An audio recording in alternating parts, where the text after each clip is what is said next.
build up on it so you can clearly see it. Let's go to chapter 3. And it tells us flat out, you and I got a problem. What's that problem?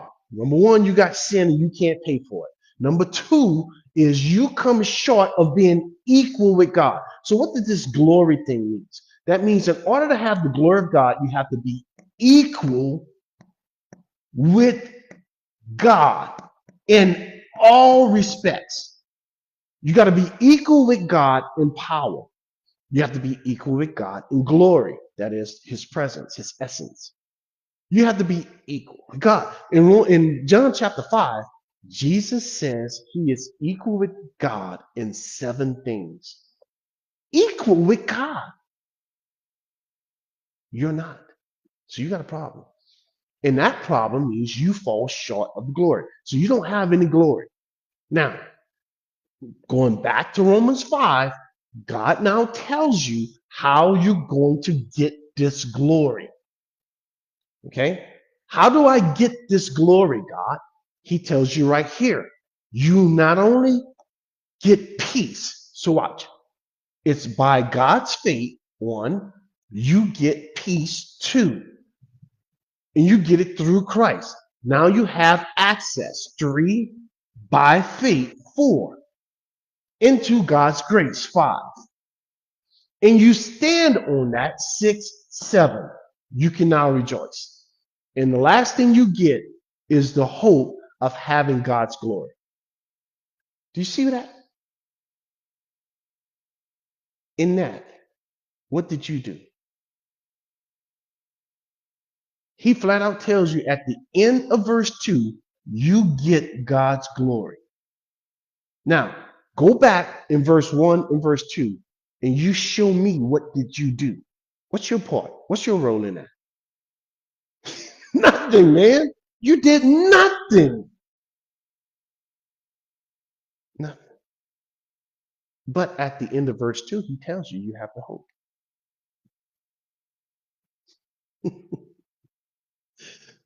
Oh boy, this is so good. Anyhow, so we see here, friends, that we have this access to God through that stuff. Now, let me show you one more about this. Well, 2 more about this hope. Okay, let's move on. Let's come over here. Christ, chapter 1. Watch this. Let's see, where is it? Hope. It's in chapter 1. I'm gonna walk right over it. I don't not waste time. Let's go find it right quick. Because you know what I'm gonna do, just like I did last time. I'm gonna walk right over it, even though it's right in my face.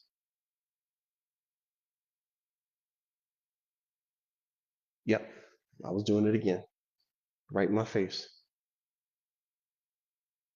Okay. Look at this. All right, folks. Pay close attention to this. Remember, we're talking about the hope of glory, right? I now look at this. Same thing. I rejoice.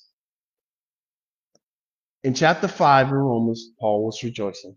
He's now rejoicing again in what? Sufferings.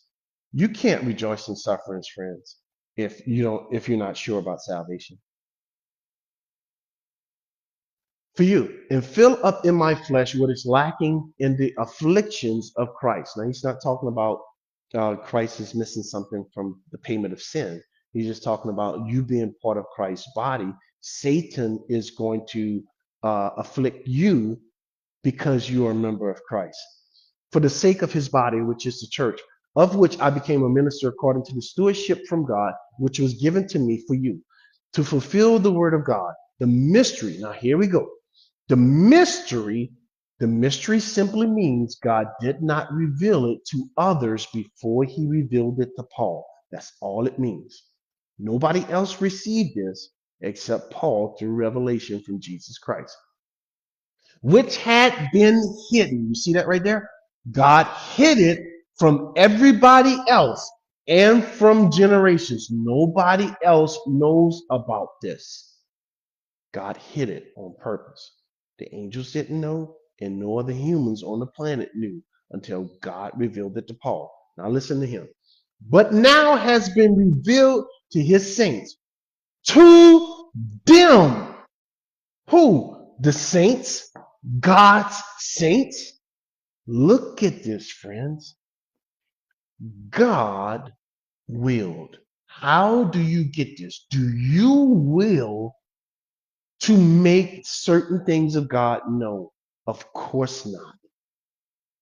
God wills to make known. If you're going to know anything about the scriptures, how do you get it? Get it because you read the book? Of course not. That's not how this stuff works. You get it because God will to make it known to you. What is that? What are the riches of what? The glory of this mystery among the Gentiles. What is it, God? What is this glory? And where is it? I'm blowing it up as big as I can so you can see this. What is it, God? It is Christ inside of you. And what does that produce? That same hope of glory in Romans chapter 5.